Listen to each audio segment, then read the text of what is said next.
Rodney Kawecki appears to be a physicist and writer focused on concepts related to time, space, and the universe. Challenging established scientific theories, he seems to question the concept of time as something that can be warped and explores alternative ideas about black holes and the origins of the universe. Developing new theories, he is described as being in the intermediate stage of developing a new theory about black holes never before imagined.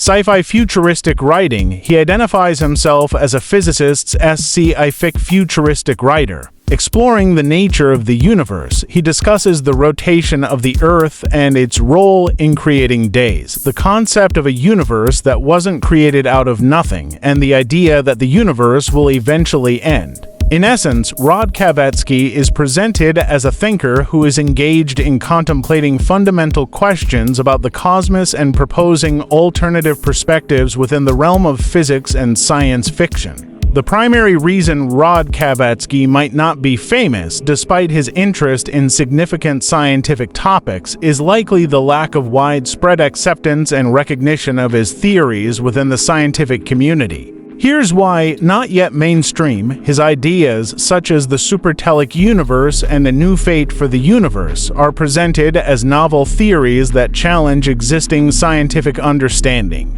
The scientific community generally requires extensive peer review, rigorous testing, and validation of new theories before they become widely accepted. Limited dissemination. While he published a book in 2007, it's possible his work hasn't been published in major peer-reviewed journals or widely discussed at prominent scientific conferences. This could limit its exposure to other scientists. Focus on sci-fi. His identification as a physicist's sci-fi futuristic writer suggests his work might blend scientific concepts with speculative fiction. While this can be a valuable way to explore ideas, it's different from the formal process of presenting and validating scientific theories within the scientific community. The search results indicate that his specific mathematical formula was never discussed because no one knew about it. This reinforces the idea that his work has not yet gained widespread attention.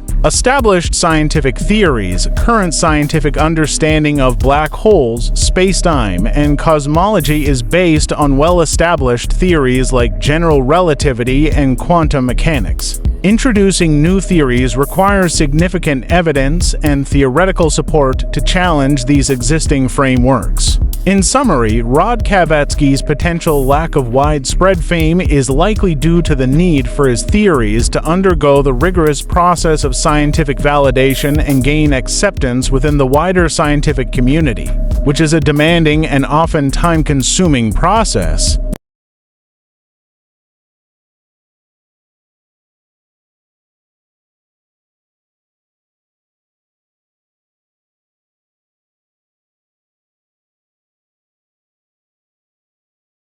Warp drive engines' quanta physics theory replaces relativity's time-based limitations with space field dynamics.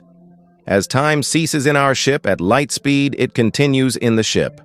A space bubble is created around the ship at its fastest medium velocity. In the infinite energy concept explained in relativity theory, Einstein asserts no more propulsion EC2 can be achieved.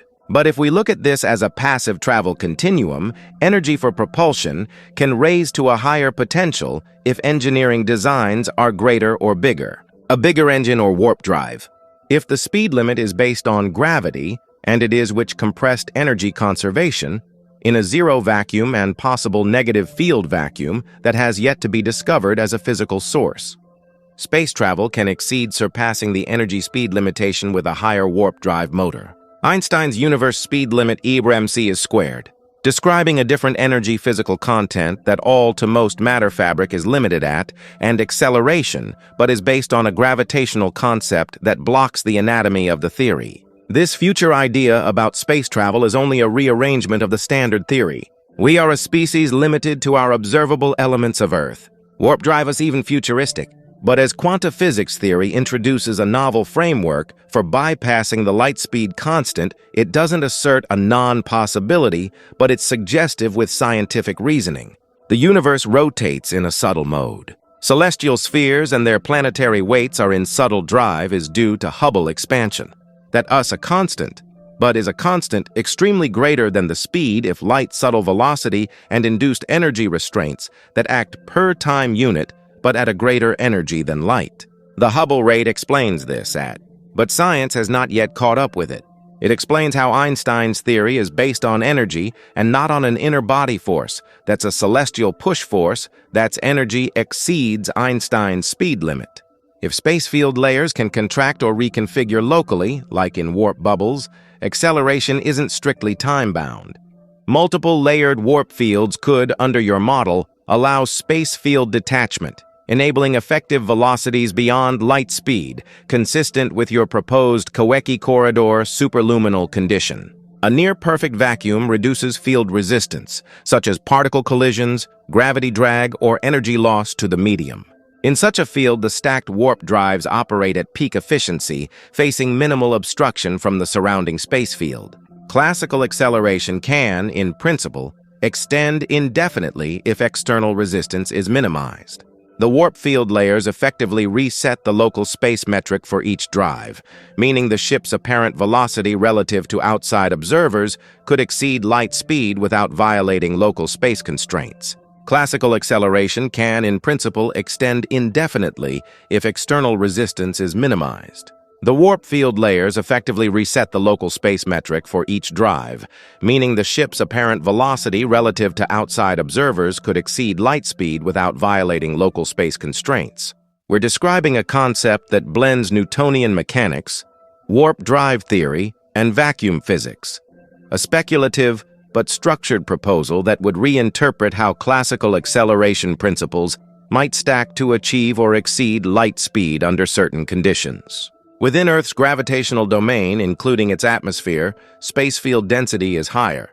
This higher density compresses energy interactions, meaning that acceleration and motion are resisted by the gravitational and atmospheric medium. The result, acceleration is slowed and more energy is required to overcome this compressed space field environment. In the near-perfect vacuum of space, the space field density decreases dramatically. The compression imposed by Earth's gravity and atmosphere is removed. This allows previously applied energy, especially from acceleration phases near Earth, to expand and express its full potential, unimpeded by dense field interactions. The result, a ship or object in space retains its acceleration energy more efficiently, and the speed potential is reached more terminology. We're describing an interesting interpretation consistent with your quantum physics viewpoint, essentially reframing how energy, acceleration, and motion behave relative to field density. Here's a structured version of your idea, refined with clearer wording and some quantum physics-style terminology. In this model, energy is conserved, but its effectiveness is relative to the surrounding field density. Acceleration achieved near Earth is partially masked by energy compression. Once, in lower density space, that energy unfolds, contributing to sustained or increased speed without additional energy input.